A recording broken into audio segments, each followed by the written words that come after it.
Welcome back. I'm Phil. That's Sam. Hey guys, we are Bars and Barbells. We're doing the special air service today because you guys were getting into a war zone yourself in the comments about who the best special forces are in the world. And we did a 5 most elite special forces video, and that's got where you guys were all coming in, jumping in, and saying the SAS is by far and away better than the U.S. Navy SEALs. That was the going theme here.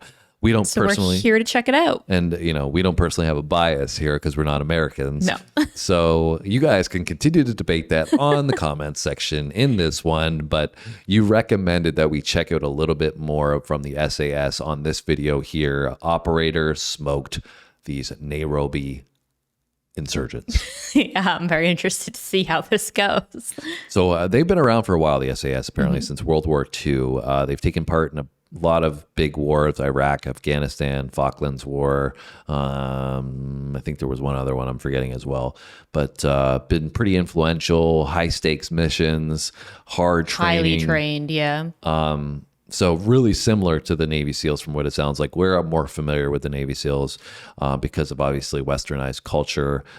David Goggins is somebody that we've That's exactly what I was just thinking of. exposed to. He's a pretty renowned figure. Yeah. So I think this will be really, really informative, and I'm excited to learn more about such a highly praised special forces group from you guys in the comments. You were saying that these guys are the elite. So yeah, I think it started to open our eyes a little bit about some of the other ones out there. Obviously, with the last video that we did with explaining the different ones out there. So I feel like it would be cool to dive deeper into that. Yeah, because we know nothing about them. Yeah. So I'm really excited to learn more. If you got other suggestions, like I said, drop them down low in the comment sections. Let's find out what happened on Tuesday.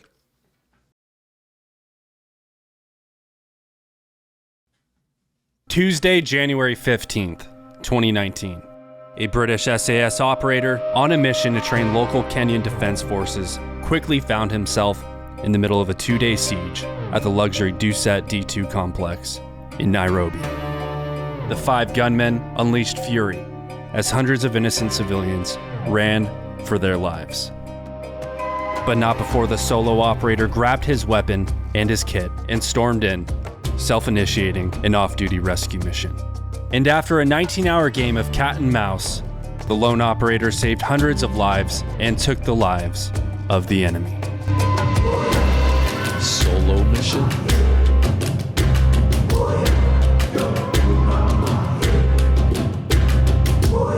What is this logo?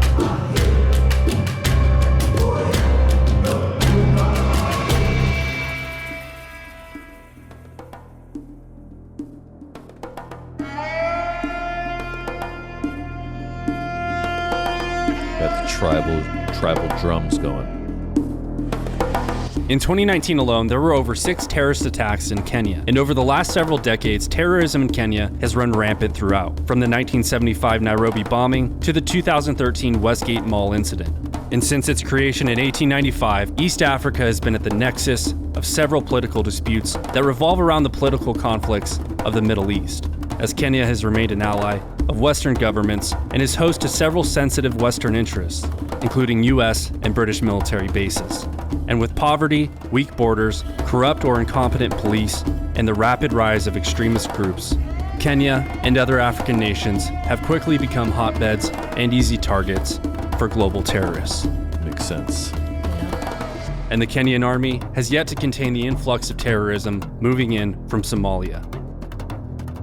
And sadly, too many Kenyan soldiers have died trying.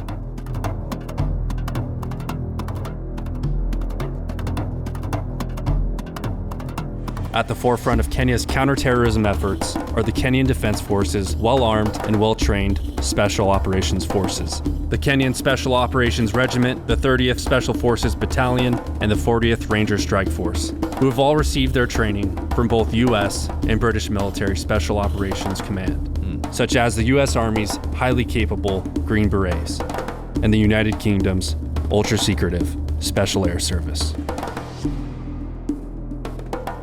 Ultra secretive. And in January of 2019, an SAS team was sent out to do just that.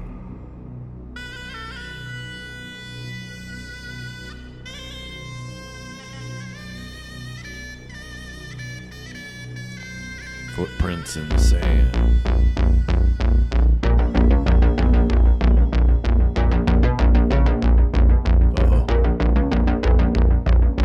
Amongst the SAS team was a team member by the name of Christian Craighead,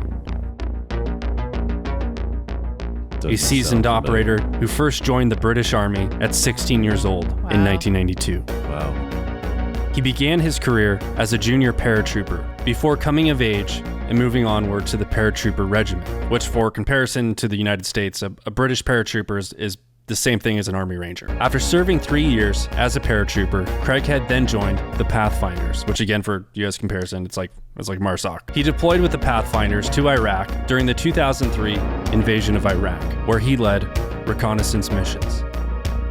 And around 9 years later, he attended and completed the SAS's notorious 6-month-long selection program and joined the SAS regiment. 6 months, wow. And in true SAS fashion, the rest of his history is lost and remains untold, as the ethics of the Special Air Service are true to form of the phrase, the quiet professionals. But the SAS's legendary exploits over the years have often superseded their efforts of secrecy. The end came with an assault on the building by the Army's Special Air Services Regiment, the SAS. And at the tip of their spear lies the 22nd SAS Regiment, the Special Air Services Tier 1 unit, of which Craighead belonged. And when his seemingly peaceful training mission in Kenya took an unpredictable turn, Craighead delivered the gunman an unpredictable turn of his own. And on the afternoon of January 19th, at approximately 3 p.m., at the 5-star Dusit D2 hotel complex, as guests were having lunch and shopping around, 5 Kenyan nationals of non-Somali descent were moments away from executing a calculated attack. The terrorist cell had traveled to the complex from their home base located in Somalia. Armed with AK-47s, hand grenades, and an IED, the men staged outside of the complex. The 14 Riverside complex in its entirety is one of East Africa's largest and more upscale developments, consisting of banks, restaurants, executive offices, and the hotel itself. A stage with stark contrast to the barbaric attack that was soon to unfold. At approximately 3:30 p.m., one of the insurgents breaks off on his own and enters the complex, where he locates... It's so wild to think that, in a place like Kenya, you have the areas that are, as they were saying, higher end, and people, that are a little more affluent will be in these areas. I obviously assuming nothing bad can go wrong. And we're seeing here, when you live in these dangerous areas of the world, in fact, that's not the case, that you always have to be on your toes. And clearly we're getting into a situation where SAS operator was on his toes and seemingly in the right place at the right time. But, in this area of the world, like I said, it's kind of, you never know. Even if you're in the best areas of that place, it's still a risk. Yeah. And, we take that for granted when we think about the West, right? When you think about Canada or the US or Europe even, it's like, you're just always safe. You don't have to think about anything like that. And there's a lot of other places in the world where you're in a danger zone at all times, and you want to go about doing your normal everyday routine in life, but you don't know if something could happen where, it's a life-changing incident, right? Yeah, for sure. Especially when it happens more frequently. Like they've said how many terrorist attacks there's been. I forget what they said, but I think they said there had been 6 most recently in Kenya alone. So, and Kenya is not really a place that I ever thought of when it came to terrorism to begin with. I mean, it makes sense though, because it's right on the Somali border. Yeah, it does make sense. I mean, I guess I never thought about the geography from it, but when I think about Kenya, I don't know, I just have never associated with it before in terms of terrorism. I've heard things about Somalia, obviously, but you think about maybe some places that are more Middle Eastern descent that, obviously growing up in the West, that's what we've been framed as. For but terrorism. There's a lot of different types of terrorism that 100%. takes place in different places in the world, right? Yep. To the barbaric attack that was soon to unfold. At approximately 3:30 p.m., one of the insurgents breaks off on his own and enters the complex, where he locates and fronts the outdoor patio of the lively lunchtime rush of the Secret Garden restaurant, shouting aloud in Swahili before committing to the first phase of the attack and blowing himself up. Insane.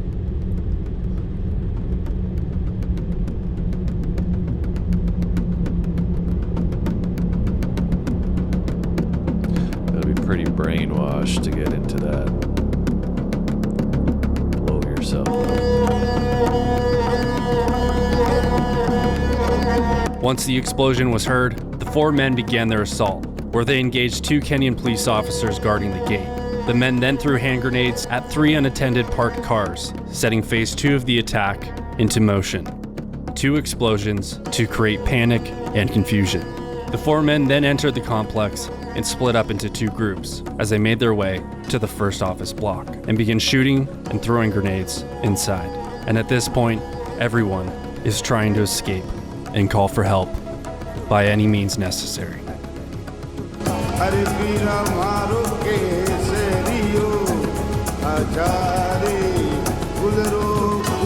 World of social media, live updates.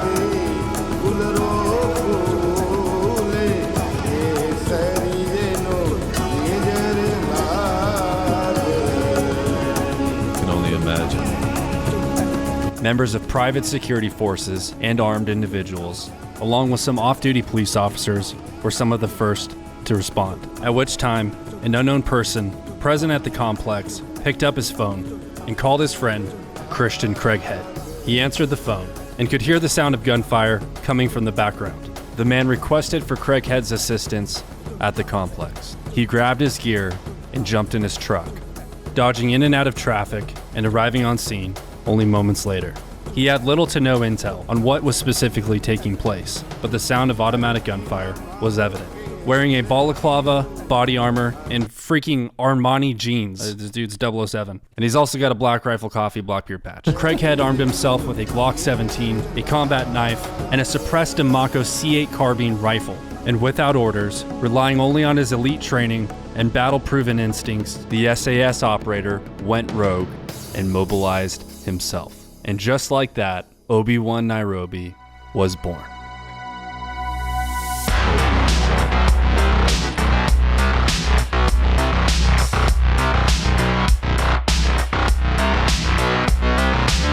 Craighead could be seen escorting dozens of civilians out of the complex, and even carrying out the wounded. And with each pull, he turned around and went right back in and did it again.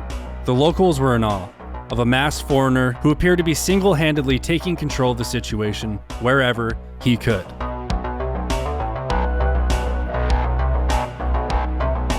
It wasn't long until reinforcements showed up.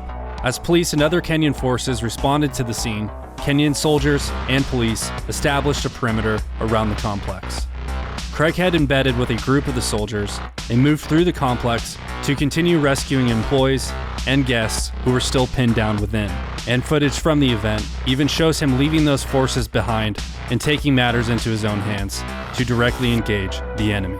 And while clearing buildings and sweeping the courtyards, Craighead located the terrorists and swiftly engaged the enemy Just the complete example of bravery. Yeah. You know, this guy, you know, there's no reason why he needs to go and do this. You know what I'm saying? 100%. It's not like it's his crew. It's not like he's getting paid for it. It's not like it's his country, anything like that. He's just, somebody calls him up. Obviously his friend, I imagine, is there, but you know, he could have just went there and got his friend out and saved him and that was it. But he's like literally getting in there, leading the lines, you know, helping aid the Kenyan forces. Obviously, they're probably looking at it like, are you kidding me? The dude from the SAS is here? Like, we need to let him just do his he's thing. probably Go like ahead. leading and giving the direction and stuff. And it seemed like early on in his career, he already had some leadership experience, right? So clearly fit for the job. But for me, it's more the human and the personal element, that there's no hesitation, just automatically, you know, your Also duty to go in there by calls. yourself, to like Yeah. go in and take this all on by yourself. And at this point, obviously one dude blew himself up, but I think there's like 4 other people still in, 3 or 4 other people still in there, like enemy people, right? So it's like 1 on 3 or 4 people. Yeah, and I think, you know, it was interesting too. They said like a foreigner, right? This guy, like this white guy, and you know, in the middle of Kenya, is just running in and Yeah. you know, pulling Throws on his everybody out. balaclava and he's like, let's go. Yeah, and but I think that really showcases the humanity that unfortunately is lacking so often in general society. In that, like, we're all human beings, and when you're asked to do the right thing, so many of us can and will do it, but we just get so caught up in this, you know, information war and this back and forth between people. I think that ends up driving us further apart. But it's these critical, crucial moments when we don't see color, we don't see any, country or anything like that. We just come together to come with a solution. And he's exemplifying that to the highest degree. But I think it's capable with it. And all of us to do that, we don't, need to separate each other. We just need to, kind of do what's right. And I wish more people took after this individual here who is clearly, got his heart and his head in the right place, right? Yeah, for sure. And those values of, what's important to him. To his own hands to directly engage the enemy. And while clearing buildings and sweeping the courtyards, Craighead located the terrorists and swiftly engaged the enemy, single-handedly killing 2 of them. Single-handedly.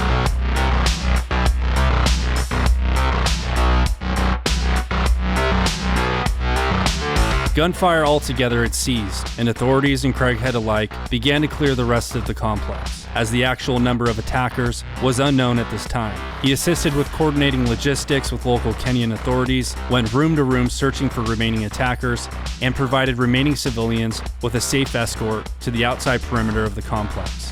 While it had been thought that the threat had been neutralized, after a few hours, gunfire and explosions were again heard in the early hours on January 16th. As Kenyan police located the remaining 2 gunmen in a hotel room, and after engaging the men, the Kenyan police apprehended the wounded suspects. And by 11:48 p.m., the Kenyan government announced that the 14 Riverside complex had officially been secured.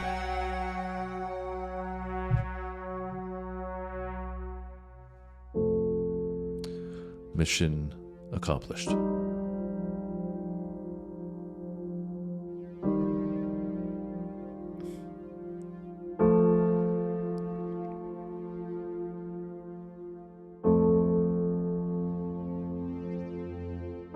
"20 Kenyan citizens, an American and a British South African man, died during the attack." Jeez.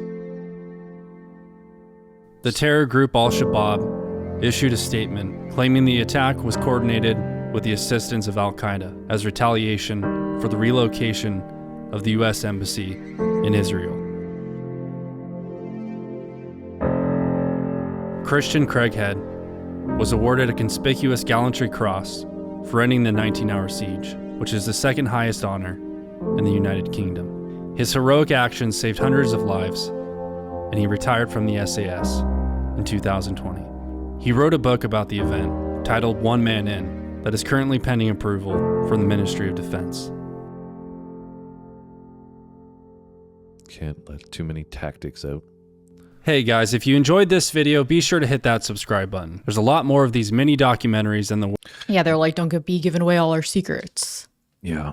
Well, they said, I think the secrecy is pretty high in the SAS, but Christian Craighead, I think everybody knows his name now. Yeah. And clearly, Rightfully so. Clearly got some high praise, deservedly so. Second highest award I think that he could have received. So I can see why this is pretty renowned in terms of a video that we should have checked out. I think I wish, there was a little more insight into the SAS itself. Yeah. This was a specific incident, which obviously And makes specifically sense. like about him. Yeah. Yeah. So I don't think we got details on the way they operate so much, which are probably sparse to begin with, but Yeah. maybe we can do another video related to that. What were your thoughts, Sam? I thought it was crazy. Like you said, when you pause it, you don't really think too much about how these events are going on outside of a few isolated places in the world. And, it's so sad that many people had to pass away for that. But I think, like you said, it really just opens your eyes to the bravery out there and the risks that these people take every day from a career choice that they chose to put themselves in, right? Like they're basically sacrificing themselves to protect others, which is very honorable. So, yeah. And, it's unfortunate, like you said, that people passed away, but if it wasn't for Christian, then it could have been a lot more. And so thankfully it was limited. And unfortunately, those people do exist in the world that want to bring harm to others for essentially no good reason. I just never really was able to understand how anybody could ever get to the point where they would want to blow themselves up. I was thinking that exact thing with what we were watching. I was like, how brainwashed do you have to be to... I mean, I assume must be a religious influence, right? That you believe you're going somewhere else after the fact anyways. But it's like, how do you conflate that with the idea that blowing yourself up and hurting people is going to be looked upon fondly by any God? You know, I had never understood that. And like, we're people that, you know, go to church and everything. And it's like, you know, I just never could comprehend that. So unfortunately, that was the case here. But fortunately, we had Christian Craig on the scene doing his thing as part of the SAS. And he definitely smoked those Nairobi insurgents. What did they call him? Obi Wan Nairobi. Nairobi, yeah. I love that. I love a good Star Wars reference. Sam's a Star Wars fan, so... Anyways, guys, let us know down below what else we should check out. Thank you so much for hanging out with us today and for that recommendation, giving us insights onto something that we'd never heard before. So that was a great opportunity to learn, and that's what we love to do on this channel, is learn. So give us more things to learn about down below. Hit the like button, subscribe, and what else, Sam? Make sure you have a great day. See you on the next one. See you next time.